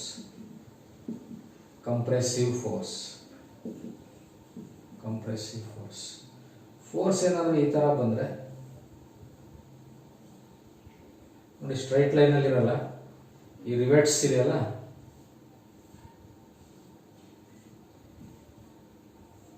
ನೋಡಿ ಇಲ್ಲೊಂದು ಫೋರ್ಸ್ ಇದೆ, ಇಲ್ಲೊಂದು ಫೋರ್ಸ್ ಇದೆ. ರಿವೆಟ್ಸ್ ಈ ಶೀಟ್ಗಳಿಗೆ ಜಾಯಿನ್ ಮಾಡೋಕೆ ಯೂಸ್ ಮಾಡ್ತಾರಲ್ಲ, ರಿವೆಟ್ಸ್ ಅಲ್ಲಿ ಈ ಥರ ಫೋರ್ಸ್ ಬರುತ್ತೆ. ಇದಕ್ಕೆ ಶಿಯರ್ ಫೋರ್ಸ್ ಅಂತ ಕರೀತಾರೆ. ಶಿಯರ್ ಫೋರ್ಸ್ ಅಂತ ಕರೀತಾರೆ. ನೋಡಿ, ಡಿಫಾರ್ಮಿಂಗ್ ಫೋರ್ಸ್, ರೆಸ್ಟೋರಿಂಗ್ ಫೋರ್ಸ್ ಅಲ್ಲದೆ ಈ ಥರ ಫೋರ್ಸ್ ಒಂದು ಆಬ್ಜೆಕ್ಟ್ ಮೇಲೆ ಆಕ್ಟ್ ಮಾಡ್ತಾ ಇದ್ರೆ, ಆ ಕಡೆ ಈ ಕಡೆ ಆಪೋಸಿಟ್ ಇದ್ರೆ ಟೆನ್ಸೈಲ್ ಫೋರ್ಸ್, ಆ ಕಡೆ ಈ ಕಡೆ ಈ ಥರ ಹಿಂಗೆ ಕಂಪ್ರೆಸ್ ಆಯ್ತಾ ಇದ್ರೆ ಕಂಪ್ರೆಸಿವ್ ಫೋರ್ಸ್. ಈಗ ಬೇರೆ ಇಲ್ಲೊಂದು ಇದ್ರೆ ಶಿಯರ್ ಫೋರ್ಸ್. ಇಲ್ಲೊಂದು ಫೋರ್ಸ್ ಇದೆ, ಇಲ್ಲೊಂದು ಫೋರ್ಸ್ ಇದೆ, ಶಿಯರ್ ಫೋರ್ಸ್ ಅಂತ. ನೋಡಿ, ಇವೆಲ್ಲ ಏನಕ್ಕಪ್ಪ ಹೇಳಿದೆ ಅಂತಂದ್ರೆ, ಈಗ ತಾನೇ ನಿಮಗೆ ಸ್ಟ್ರೆಸ್ ಅಂದ್ರೆ ಏನು ಅಂತ ಹೇಳಿದೆ. ಸ್ಟ್ರೆಸ್ ಅಂದ್ರೆ ಏನು? Restoring force acting per unit area is called stress. ಈಗ ಸ್ಟ್ರೆಸ್ ಅಲ್ಲಿ ಟೈಪ್ಸ್ ಆಫ್ ಸ್ಟ್ರೆಸಸ್ ಅಂತ ಬರುತ್ತೆ. ಟೈಪ್ಸ್ ಆಫ್ ಸ್ಟ್ರೆಸಸ್ ಎಷ್ಟೊಂದು ಟೈಪ್ಸ್ ಇದಾವೆ, ಆದರೆ ನಿಮಗೆ ಬೇಕಾಗಿರೋದು 3 ಟೈಪ್ ಆಫ್ ಸ್ಟ್ರೆಸ್. ಒಂದು ಟೆನ್ಸೈಲ್ ಸ್ಟ್ರೆಸ್, ಟೆನ್ಸೈಲ್ ಸ್ಟ್ರೆಸ್. ಎರಡನೇದು ಕಂಪ್ರೆಸಿವ್ ಸ್ಟ್ರೆಸ್, ಕಂಪ್ರೆಸಿವ್ ಸ್ಟ್ರೆಸ್. ಮೂರನೇದು ಶಿಯರ್ ಸ್ಟ್ರೆಸ್ ಅಂತ, ಶಿಯರ್ ಸ್ಟ್ರೆಸ್. ನೋಡಿ, ಈಗ ಸ್ಟ್ರೆಸ್ ಅಂದ್ರೆ ಇನ್ನೊಂದು ನೆನ್ಪಿಟ್ಕೊಳ್ಳಿ, ಆ ಒಂದು ಬಾಡಿನಲ್ಲಿ ಆಕ್ಚುಲಿ ಅದು ಇರ್ತದೆ. ಈಗ ಈ ಪೆನ್ನಲ್ಲಿ ಒಂದು ಇಂಟರ್ನಲ್ ರೆಸಿಸ್ಟೆನ್ಸ್, ರೆಸ್ಟೋರಿಂಗ್ ಫೋರ್ಸ್ ಇದೆ. ಈ ರೆಸ್ಟೋರಿಂಗ್ ಫೋರ್ಸು ಯಾವಾಗಪ್ಪ ಅದು ಆಕ್ಟ್ ಮಾಡುತ್ತೆ ಅಂದ್ರೆ, ಸುಮ್ಮನೆ ಹಂಗಿದ್ದಾಗ ಏನು ಆಕ್ಟ್ ಮಾಡಲ್ಲ, ಅದು ಇರ್ತದೆ. ಈಗ ನಿಮಗೆ ಯಾರೋ ಒಬ್ರು ಇಲ್ಲಿ ನಿಂತಿರ್ತಾರೆ, ಅವ್ರಿಗೆ ಹಿಂದ್ಗಡೆಯಿಂದ, ಅವ್ರಿಗೆ ಗೊತ್ತಿಲ್ಲದೆ ಹಿಂದ್ಗಡೆಯಿಂದ ಬಂತ ಸುಮ್ಮನೆ ಹಿಂಗೆ ಅಂದ್ಬಿಟ್ರೆ ಸಾಕು, ಬಿದ್ದೋಗ್ಬಿಡ್ತಾರೆ ಅವರು. ಸ್ವಲ್ಪ ಫೋರ್ಸ್, ಯಾಕಂದ್ರೆ ಅವ್ರಿಗೆ ಗೊತ್ತಿರಲ್ಲ ಹಿಂದ್ಗಡೆಯಿಂದ ಯಾರೋ ಬರ್ತಾ ಇದ್ದಾರೆ ಅಂತ. ಅದೇ ಸಪೋಸ್ ಅವ್ರಿಗೆ ಹಿಂದ್ಗಡೆಯಿಂದ ಯಾರೋ ತಳ್ಳಕ್ ಬರ್ತಾವ್ರೆ ಅಂದಾಗ ಅವರು ಗಟ್ಟಿಯಾಗಿ ನಿಂತ್ಕೊಂಡ್ಬಿಡ್ತಾರೆ. ಗಟ್ಟಿಯಾಗಿ ನಿಂತ್ಕೊಂಡಾಗ ಸ್ವಲ್ಪ ಕಷ್ಟ. ನೋಡಿ, ಅದೇನೆ ರೆಸಿಸ್ಟೆನ್ಸ್ ಯಾವಾಗ ಡೆವಲಪ್ ಆಯ್ತು, ಏನಾದರೂ ಒಂದು ಫೋರ್ಸ್ ಅಪ್ಲೈ ಮಾಡಿದಾಗ ಮಾತ್ರ ಆ ಸ್ಟ್ರೆಸ್ ಆಕ್ಟ್ ಮಾಡಕ್ ಸ್ಟಾರ್ಟ್ ಮಾಡ್ತದೆ. ಒಳಗಡೆ ಇರೋ ರೆಸ್ಟೋರಿಂಗ್ ಫೋರ್ಸ್ ಆಕ್ಟ್ ಮಾಡಕ್ ಸ್ಟಾರ್ಟ್ ಮಾಡ್ತದೆ. ಗೊತ್ತಾಯ್ತಲ್ವಾ? ಅದಕ್ಕೆ ಯಾವುದೇ ಒಂದು ಸ್ಟ್ರೆಸ್ ಡೆವಲಪ್ ಆಗಬೇಕು ಅಂದ್ರೆ, ಒಂದು ಬಾಡಿನಲ್ಲಿ ಸ್ಟ್ರೆಸ್ ಡೆವಲಪ್ ಆಗಬೇಕು ಅಂತಂದ್ರೆ ಅದಕ್ಕೆ ಒಂದು ಎಕ್ಸ್ಟರ್ನಲ್ ಫೋರ್ಸ್ ಬೇಕು. ಆಯ್ತಾ? ನೋಡಿ, ಈ ತರ ಏನಾದರೂ ಫೋರ್ಸ್ಗಳಿದ್ರೆ, ಇದರಲ್ಲಿ ಒಂದು ಸ್ಟ್ರೆಸ್ ಡೆವಲಪ್ ಆಗ್ತದೆ. ಈ ಸ್ಟ್ರೆಸ್ಗೆ ಏನಂತ ಕರೀತಾರೆ? Tensile stress. ಆಕ್ಚುಲಿ ಸ್ಟ್ರೆಸ್ಗೆ ಏನಂತ ಹೇಳಿದೆ? Restoring force acting per unit area ಅಂತ ಹೇಳಿದೆ. ಈ ಟೆನ್ಸೈಲ್ ಸ್ಟ್ರೆಸ್ ಅಂದಾಗ ನಿಮಗೆ ಸೈನ್ಸ್ ಅಲ್ಲಿ ಸಿಂಪಲ್ ಆಗಿ ಹೀಗೆ ಹೇಳ್ಬಿಡ್ತಾರೆ, tensile force acting per unit area. Tensile force acting per unit area. Tensile force acting per unit area is called tensile stress ಅಂತ. ಟೆನ್ಸೈಲ್ ಫೋರ್ಸ್ ಆಕ್ಟ್ ಮಾಡ್ತಾ ಇದ್ದಾಗ ಈ ಬಾಡಿನಲ್ಲಿ ಸ್ಟ್ರೆಸ್ ಡೆವಲಪ್ ಆಗ್ಬೇಕಂದ್ರೆ ನೆನ್ಪಿಟ್ಕೊಳ್ಳಿ, ಅದ್ರ ಮೇಲೆ ಏನಾದ್ರೂ ಲೋಡ್ ಇರಬೇಕು. ಸುಮ್ಮನೆ ಇದ್ರೆ ಅದು ಇರ್ತದೆ, ಅದ್ರ ಒಳಗಡೆ ಇರ್ತದೆ, ಬಟ್ ಅದು ಆಕ್ಟ್ ಆಗೋದು ಯಾವಾಗಪ್ಪ ಅಂತಂದ್ರೆ when there is external load, external force. ನೋಡಿ, ಫೋರ್ಸ್ ಏನಾದ್ರು ಈ ತರ ಟೆನ್ಷನ್ ಫೋರ್ಸ್ ಇದ್ರೆ ಇದ್ರೊಳಗಡೆ ಡೆವಲಪ್ ಆಗೋ ಸ್ಟ್ರೆಸ್ ಏನಂತ ಕರೀತಾರೆ? Tensile stress. ಈ ನಾವು ಅಪ್ಲೈ ಮಾಡ್ತಾ ಇರೋ ಫೋರ್ಸ್ ಏನಾದ್ರು ಕಂಪ್ರೆಸಿವ್ ಫೋರ್ಸ್ ಇದ್ರೆ ಇದರಲ್ಲಿ ಸ್ಟ್ರೆಸ್ ಡೆವಲಪ್ ಆಯ್ತದೆ. ಆ ಸ್ಟ್ರೆಸ್ಗೆ ಏನಂತ ಕರೀತಾರೆ? ಕಂಪ್ರೆಸಿವ್ ಸ್ಟ್ರೆಸ್ ಅಂತ ಕರೀತಾರೆ. ಈ ತರ ಶಿಯರ್ ಫೋರ್ಸ್ ಅಪ್ಲೈ ಮಾಡಿದಾಗಲೂ ಈ ಬಾಡಿನಲ್ಲಿ ಸ್ಟ್ರೆಸ್ ಡೆವಲಪ್ ಆಯ್ತದೆ. ಈ ಸ್ಟ್ರೆಸ್ಗೆ ಏನಂತ ಕರೀತಾರೆ? Shear stress. ಈಗ ವಾಟ್ ಈಸ್ ಟೆನ್ಸೈಲ್ ಸ್ಟ್ರೆಸ್ ಅಂತಂದ್ರೆ, tensile force acting per unit area is called tensile stress ಅಂತ ಹೇಳ್ಬೋದು. ಕಂಪ್ರೆಸಿವ್ ಸ್ಟ್ರೆಸ್ ಅಂತಂದ್ರೆ compressive force acting per unit area is called compressive stress ಅನ್ಬೋದು. ಶಿಯರ್ ಸ್ಟ್ರೆಸ್ ಅಂತಂದ್ರೆ shear force acting per unit area is called shear stress ಅಂತ simple ಆಗಿ ಹೇಳ್ತಾರೆ science ಅಲ್ಲಿ. But ಇದನ್ನ ಹಿಂಗೂ ಹೇಳ್ಬೋದು, when a body is subjected to tensile force, the stress developed in this body is called tensile stress ಅಂತ ಹೇಳ್ಬೋದು. When a body is subjected to compressive force, the stress developed in this body is called compressive stress ಹಂಗೂ ಹೇಳ್ಬೋದು.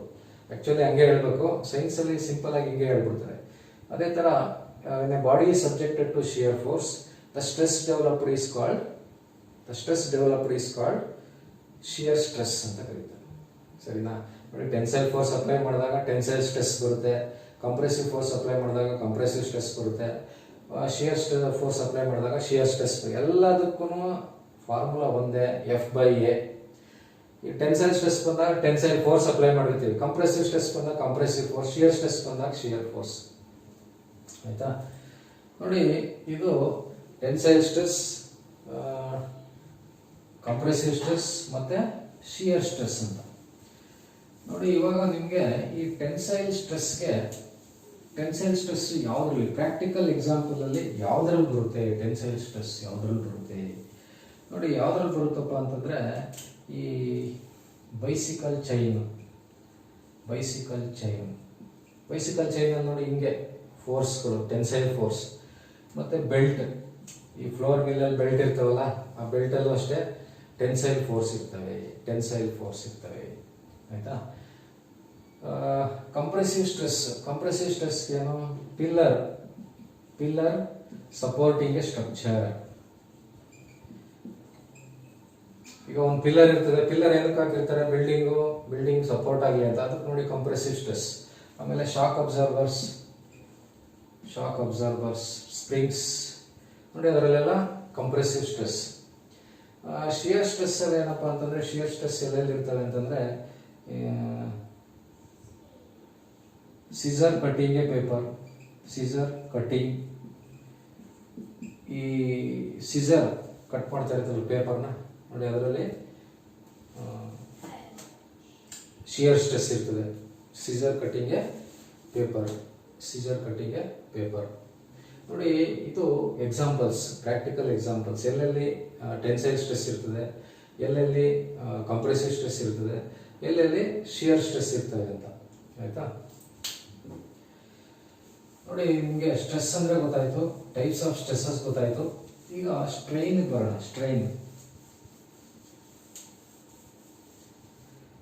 ನೋಡಿ, strain ಅಂತಂದ್ರೆ ಏನಪ್ಪಾ ಅಂದ್ರೆ, STRAIN. Strain ಅಂತಂದ್ರೆ it is the ratio of change in dimension to original dimension. It is the ratio of change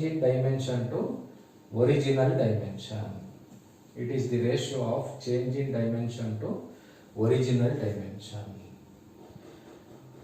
ನೋಡಿ, change in dimension ಅಂದ್ರೆ ಏನು, ಒರಿಜಿನಲ್ ಡೈಮೆನ್ಷನ್ ಅಂದ್ರೆ ಏನು ಅಂದ್ರೆ, ಈಗ ನೋಡಿ, ಯಾವುದೋ ಒಂದು ಸರ್ಕ್ಯುಲರ್ ರಾಡ್ ಇರ್ತದೆ ಅನ್ಕೊಳ್ಳಿ, ಯಾವುದೋ ಒಂದು ಸರ್ಕ್ಯುಲರ್ ಶೇಪ್ದು, ಇದು ಸರ್ಕ್ಯುಲರ್ ಶೇಪ್. ಇದಕ್ಕೆ ಟೆನ್ಸೈಲ್ ಫೋರ್ಸ್ ಅಪ್ಲೈ ಮಾಡ್ತೀನಿ. ಇದ್ರದ್ದು ಲೆಂತ್ L ಅನ್ಕೊಳ್ಳಿ, ಇದ್ರದ್ದು ಡಯಾಮೀಟರ್ D ಅನ್ಕೊಳ್ಳಿ. ನಾನು ಟೆನ್ಸೈಲ್ ಫೋರ್ಸ್ ಅಪ್ಲೈ ಮಾಡ್ತೀನಿ. ಟೆನ್ಸೈಲ್ ಫೋರ್ಸ್ ಅಪ್ಲೈ ಮಾಡಿದಾಗ ಇಲ್ಲಿ ಒಂದು ಲೆಂತ್ ಚೇಂಜ್ ಆಯ್ತದೆ, ಲೆಂತ್ ಇನ್ಕ್ರೀಸ್ ಆಯ್ತದೆ. ಡಯಾಮೀಟರ್ ಏನಾಯ್ತದೆ, ಸರ್ಕ್ಯುಲರ್ ಇದು ರೌಂಡ್ ನೋಡಿ, ಈ ತರ ರೌಂಡ್. ಆಯ್ತಾ? ಸರ್ಕ್ಯುಲರ್ ಇದಕ್ಕೆ ಟೆನ್ಸೈಲ್ ಫೋರ್ಸ್, ಆ ಕಡೆ ಈ ಕಡೆ ಫೋರ್ಸ್ ಅಪ್ಲೈ ಮಾಡಿದಾಗ ಇದ್ರದ್ದು ಫೈನಲ್ ಪೊಸಿಷನ್ ಬರೀತೀನಿ ನೋಡಿ, ಇಲ್ಲೇ ಡಾಟೆಡ್ ಅಲ್ಲಿ ಬರೆದಿರ್ತೀನಿ, ಇಲ್ಲಿ ಬರೀತೀನಿ ಬಿಡಿ. ನೋಡಿ, ಡಯಾಮೀಟರ್ ಈ ತರ ಚಿಕ್ಕದಾಗುತ್ತೆ.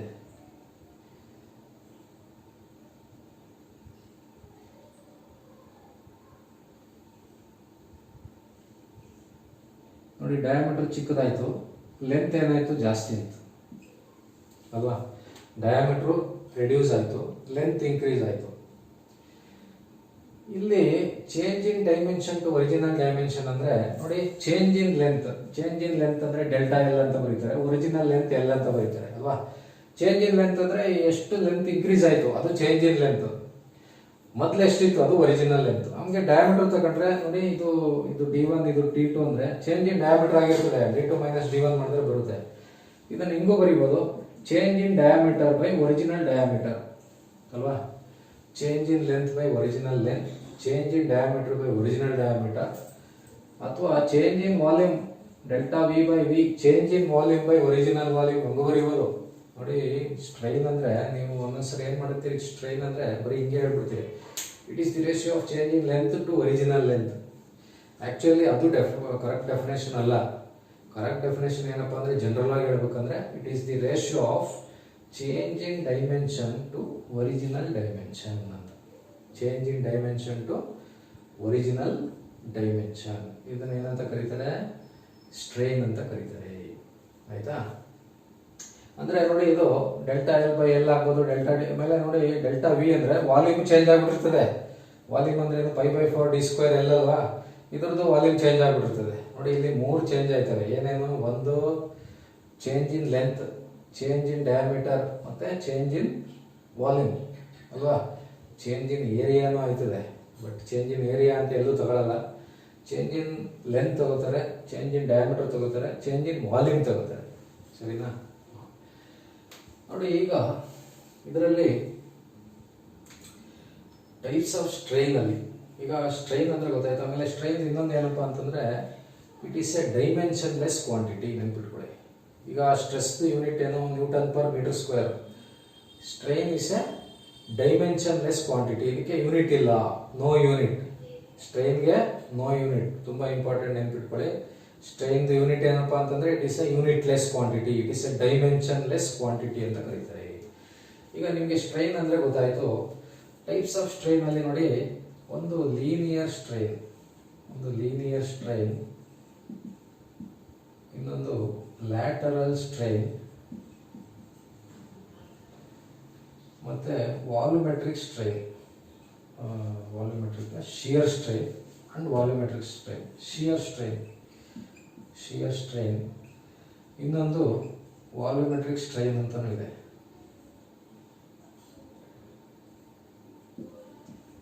ವಾಲ್ಯೂಮೆಟ್ರಿಕ್ ಸ್ಟ್ರೈನ್ ನೋಡಿ, ಈ 4 ಟೈಪ್ಸ್ ಆಫ್ ಸ್ಟ್ರೈನ್ ಬರ್ತವೆ. ಒಂದು ಲೀನಿಯರ್ ಸ್ಟ್ರೈನ್, ಲ್ಯಾಟ್ರಲ್ ಸ್ಟ್ರೈನ್, ಆಮೇಲೆ ಲೀನಿಯರ್ ಸ್ಟ್ರೈನ್ಗೆ ಲಾಂಜಿಟ್ಯೂಡಿನಲ್ ಸ್ಟ್ರೈನ್ ಅಂತಾನೂ ಕರೀತಾರೆ. ಲಾಂಜಿಟ್ಯೂಡಿನಲ್ ಸ್ಟ್ರೈನ್ ನೋಡಿ, ತುಂಬಾ ಇಂಪಾರ್ಟೆಂಟ್. ನಾನು ಬೇಸಿಕ್ ಹೇಳ್ಕೊಡ್ತೀನಿ ನೋಡಿ. ಲೀನಿಯರ್ ಸ್ಟ್ರೈನ್ ಅಂದ್ರೆ ಏನು, ಲ್ಯಾಟ್ರಲ್ ಸ್ಟ್ರೈನ್ ಅಂದ್ರೆ ಏನು ಅಂತ ನೋಡಿ. ಲೀನಿಯರ್ ಸ್ಟ್ರೈನ್ ಅಂತಂದ್ರೆ ಏನಪ್ಪಾ ಅಂದ್ರೆ, ಈಗ ಇದೇ ಎಕ್ಸಾಂಪಲ್ ತಗೊಳ್ಳೋಣ. ಇದಕ್ಕೆ ಟೆನ್ಸೈಲ್ ಫೋರ್ಸ್ ಅಪ್ಲೈ ಮಾಡಿದಾಗ there is change in length ಅಲ್ವಾ. ಚೇಂಜ್ ಇನ್ ಲೆಂತ್ ಯಾವ ಡೈರೆಕ್ಷನ್ ಅಲ್ಲಿ? Along the direction of applied force. ಈಗ ನೋಡಿ, ಹಿಂಗೆ ಫೋರ್ಸ್ ಅಪ್ಲೈ ಮಾಡ್ತಾ ಇದ್ದೇನೆ, ಹಿಂಗೆ ಫೋರ್ಸ್ ಅಪ್ಲೈ ಮಾಡ್ತಾ ಇದ್ದಾಗ ಈ ಲೆಂತ್ ಯಾವ ಡೈರೆಕ್ಷನ್ ಅಲ್ಲಿ ಚೇಂಜ್ ಆಗಿದೆ? ನಾವು ಯಾವ ಡೈರೆಕ್ಷನ್ ಅಲ್ಲಿ ಫೋರ್ಸ್ ಅಪ್ಲೈ ಮಾಡ್ತಾ ಇದೀವೋ ಅದೇ ಡೈರೆಕ್ಷನ್ ಅಲ್ಲಿ ಲೆಂತ್ ಚೇಂಜ್ ಆಗಿದೆ. ಅಂದ್ರೆ ನೋಡಿ, ಹಿಂಗೆ ಚೇಂಜ್ ಆಗಿದೆ, ಫೋರ್ಸ್ ಹಿಂಗೆ ಅಪ್ಲೈ ಮಾಡ್ತಾ ಇದ್ವಿ.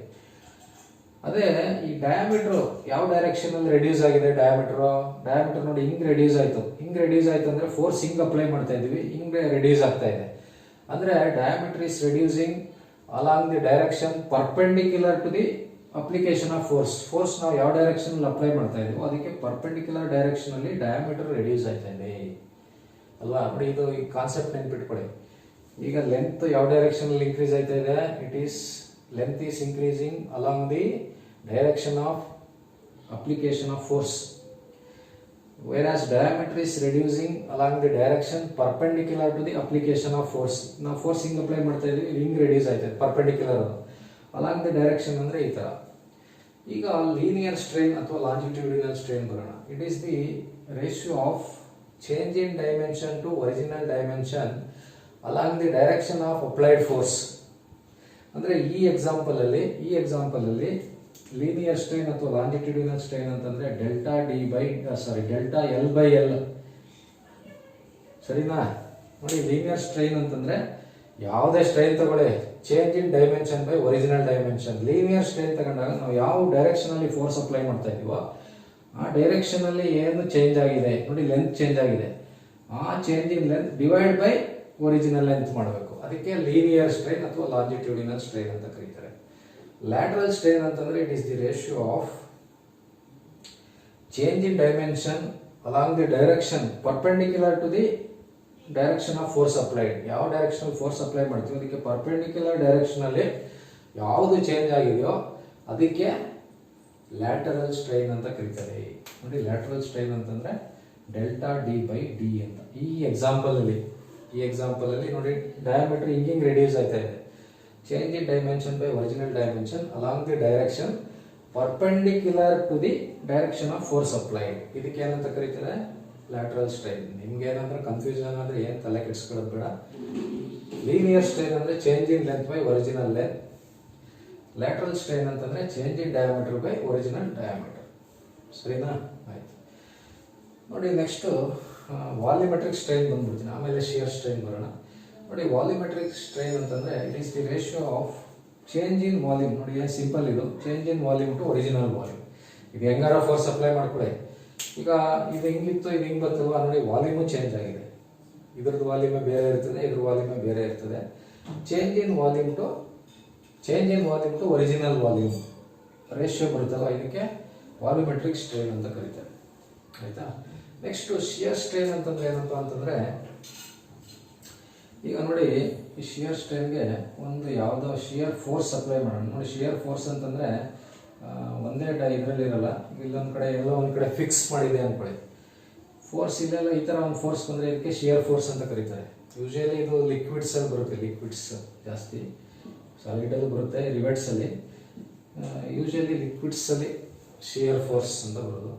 ನೋಡಿ, ಈಗ ಈ ಬಾಟಮ್ದು ಫಿಕ್ಸ್ ಮಾಡಿ ಟಾಪಲ್ಲಿ ಒಂದು ಫೋರ್ಸ್ ಅಪ್ಲೈ ಮಾಡಿದ್ರೆ ಅದಕ್ಕೆ ಶಿಯರ್ ಫೋರ್ಸು. ಇವಾಗ ಏನಾಯ್ತಿದೆ ನಮಗೆ ಫೈನಲ್ ಪೊಸಿಷನ್ ನೋಡಿ ಹಿಂಗೆ ಬರುತ್ತೆ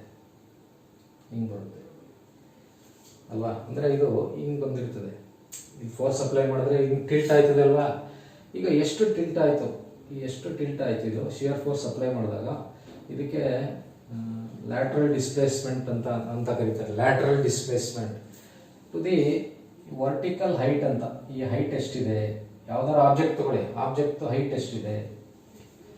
when a body is subjected to shear force, the ratio of lateral displacement to the height of the object ಅಥವಾ vertical height ಅಂತ ಕರೀತಾರೆ. when a body is subjected to shear force subject ಆದಾಗ ಅಲ್ಲಿ ಹಿಂಗೆ displacement ಇರ್ತದೆ, lateral displacement. ನೋಡಿ, ಇದಕ್ಕೆ ಇಲ್ಲಿ ಶಿಯರ್ ಫೋರ್ಸ್ ಅಪ್ಲೈ ಮಾಡಿದಾಗ ಈ ಆಬ್ಜೆಕ್ಟ್ ಹಿಂಗಾಗುತ್ತೆ, ಸ್ವಲ್ಪ ಈ ಥರ ಕ್ರಾಸ್ ಆಯ್ತದೆ. ಎಷ್ಟು ಕ್ರಾಸ್ ಆಯ್ತು ಅದಕ್ಕೆ ಲ್ಯಾಟ್ರಲ್ ಡಿಸ್ಪ್ಲೇಸ್ಮೆಂಟ್ ಅಂತ ಕರೀತಾರೆ. ಆಮೇಲೆ ಆಬ್ಜೆಕ್ಟ್ ಲೆಂತ್ ಎಷ್ಟಿದೆ ಅದಕ್ಕೆ vertical height. It is the ratio of lateral displacement to the vertical height ಅಂತ. Delta X by L. Delta X ಅಂತಂದ್ರೆ ಲ್ಯಾಟ್ರಲ್ ಡಿಸ್ಪ್ಲೇಸ್ಮೆಂಟ್ ಅಂತ, ಎಲ್ ಅಂತಂದ್ರೆ ಹೈಟ್ ಆಫ್ ದಿ ಆಬ್ಜೆಕ್ಟ್ ಅಂತ. ಸರಿನಾ? ನೋಡಿ, ಇದಕ್ಕೆ these are the important types of strain. ಒಂದು linear strain, ಇದಕ್ಕೆ ಇನ್ನೊಂದು ಹೆಸರು longitudinal strain, lateral strain, shear strain ಮತ್ತೆ ವಾಲ್ಯೂಮೆಟ್ರಿಕ್ ಸ್ಟ್ರೈನ್ ಅಂತ. ಇವೆಲ್ಲ ಏನೇನು ಅಂತ ನಿಮ್ಗೆ ಗೊತ್ತಾಯ್ತು. ಈಗ ಫೋರ್ಸ್ ಗೊತ್ತಾಯ್ತು, ಸ್ಟ್ರೆಸ್ ಗೊತ್ತಾಯ್ತು, ಸ್ಟ್ರೈನ್ ಗೊತ್ತಾಯ್ತು, types of stress, types of strain ಗೊತ್ತಾಯ್ತು. ಇವಾಗ ಒಂದು ತುಂಬಾ ಇಂಪಾರ್ಟೆಂಟ್ ಆಗಿ ಒಂದು ಲಾ ಬರುತ್ತೆ, ಹುಕ್ಸ್ ಲಾ ಅಂತ. Hooks law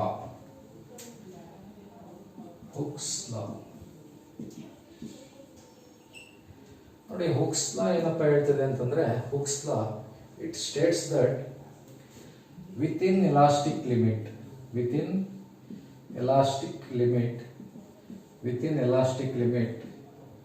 stress is directly proportional to strain ಅಂತ. Directly proportional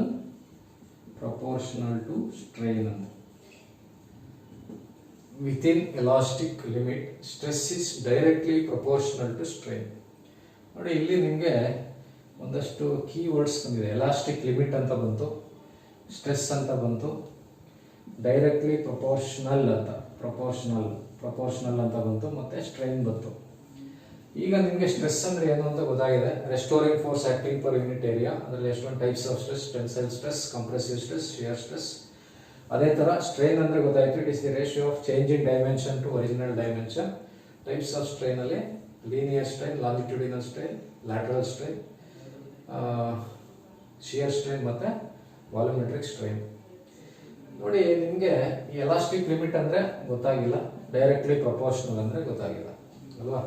first directly proportional ಅಂತ ಹೇಳ್ಬಿಡ್ತೀನಿ. ಏನಂತ ಡೈರೆಕ್ಟ್ಲಿ ನೋಡಿ, ನಿಮಗೆ ಈ ಪ್ರಪೋರ್ಷನಲ್ ಅಲ್ಲಿ ಎರಡು ಬರ್ತವೆ.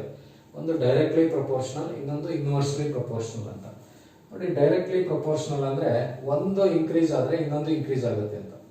ಒಂದು ಇನ್ಕ್ರೀಸ್ ಆದ್ರೆ ಇನ್ನೊಂದು ಇನ್ಕ್ರೀಸ್ ಆಗುತ್ತಲ್ಲ, ಅದಕ್ಕೆ ಡೈರೆಕ್ಟ್ಲಿ ಪ್ರಪೋರ್ಷನಲ್. ಈಗ ಒಂದು ಬೆಸ್ಟ್ ಎಕ್ಸಾಂಪಲ್ ಅಂತಂದ್ರೆ, ಈಗ ಒಂದು ಸ್ಪೀಡ್ ಅನ್ಕೊಳ್ಳಿ. ಸ್ಪೀಡ್ ಮತ್ತೆ distance travelled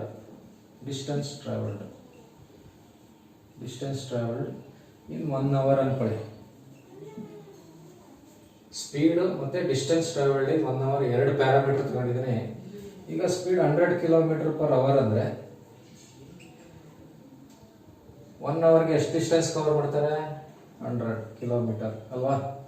100 kilometre per hour ಸ್ಪೀಡಲ್ಲಿ ಹೋದರೆ 1 ಅವರ್ಗೆ ಎಷ್ಟು ಡಿಸ್ಟೆನ್ಸ್ ಕವರ್ ಮಾಡ್ತಾರೆ? 100 ಕಿಲೋಮೀಟರ್ಸ್.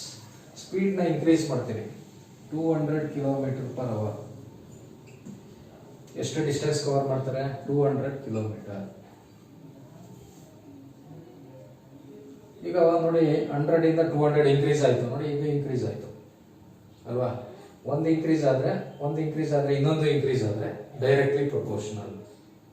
ಸರಿನಾ? ಈಗ ಡಿಕ್ರೀಸ್ ಮಾಡ್ಬಿಡ್ತೀನಿ, 50 ಕಿಲೋಮೀಟರ್ ಪರ್ ಅವರ್ ಹೋದರೆ ಎಷ್ಟು ಬರ್ತದೆ? 50 ಕಿಲೋಮೀಟರ್. ನೋಡಿ ಇದು ಕಮ್ಮಿ ಆದರೆ ಇದು ಕಮ್ಮಿ ಆಯ್ತೈತೆ, ಇದು ಜಾಸ್ತಿ ಆದರೆ ಇದು ಜಾಸ್ತಿ ಆಗುತ್ತೆ, ಇದು ಕಡಿಮೆ ಆದರೆ ಇದು ಕಡಿಮೆ ಆಯ್ತದೆ. ಈ ಥರ ಇದ್ದರೆ ಇದಕ್ಕೆ ಡೈರೆಕ್ಟ್ಲಿ ಪ್ರಪೋರ್ಷನಲ್ ಅಂತ ಕರೀತಾರೆ. ಏನಂತ ಕರೀತಾರೆ? ಡೈರೆಕ್ಟ್ಲಿ ಪ್ರಪೋರ್ಷನಲ್ ಅಂತ ಕರೀತಾರೆ. ಇನ್ನೊಂದು ಇನ್ವರ್ಸ್ಲಿ ಪ್ರಪೋರ್ಷನಲ್ ಇದೆ. ಇನ್ವರ್ಸ್ಲಿ ಪ್ರಪೋರ್ಷನಲ್ ಅಂದ್ರೆ ಏನಪ್ಪಾ ಅಂತಂದ್ರೆ,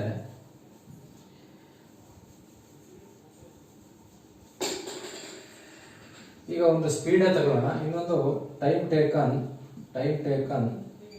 ಟು ಕವರ್ 100 ಕಿಲೋಮೀಟರ್ ಅಂತ ಅನ್ಕೋತೀನಿ.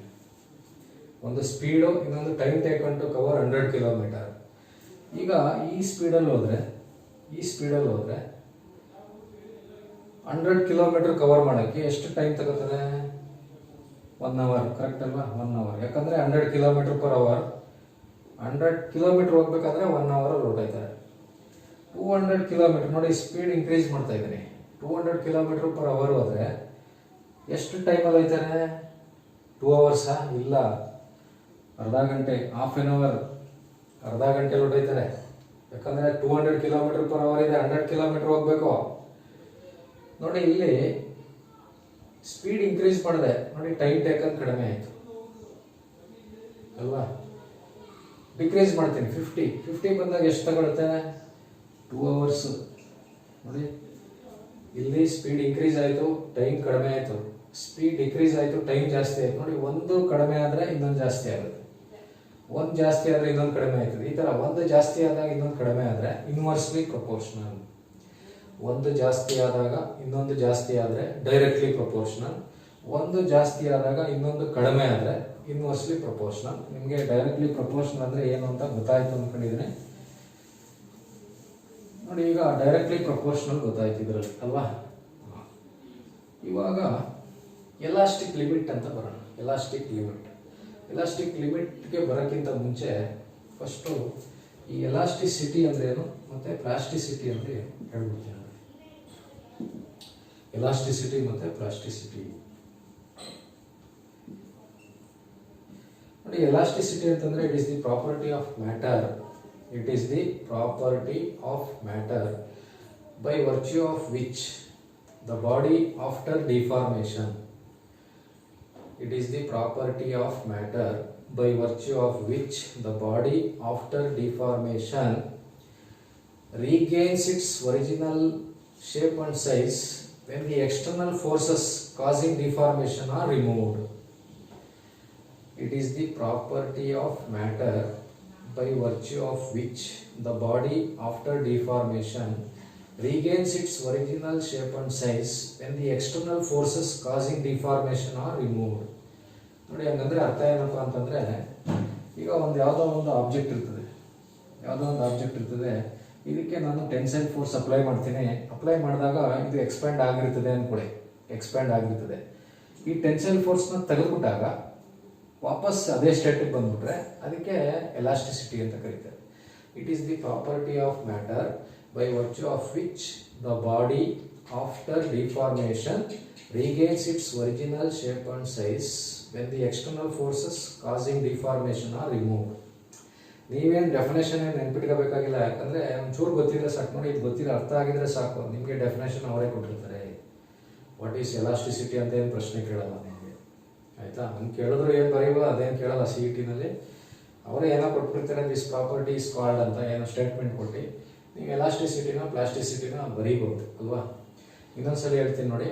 It is the property of matter by virtue of which the body after deformation regains its original shape and size after the removal of external forces causing deformation ಅಂದರೆ ಈ external force ಇರ್ತದಲ್ಲ ಅದನ್ನ remove ಮಾಡಿದಾಗ ವಾಪಸ್ ಅದೇ ಸ್ಟೇಟಿಗೆ ಬರುತ್ತೆ. ಅದೇ ಸ್ಟೇಟಿಗೆ ಬಂದರೆ ಈ ಪ್ರಾಪರ್ಟಿಗೆ ಏನಂತ ಕರೀತಾರೆ, ಎಲಾಸ್ಟಿಸಿಟಿ ಅಂತ ಕರೀತಾರೆ. ಇನ್ನೊಂದೇನಪ್ಪ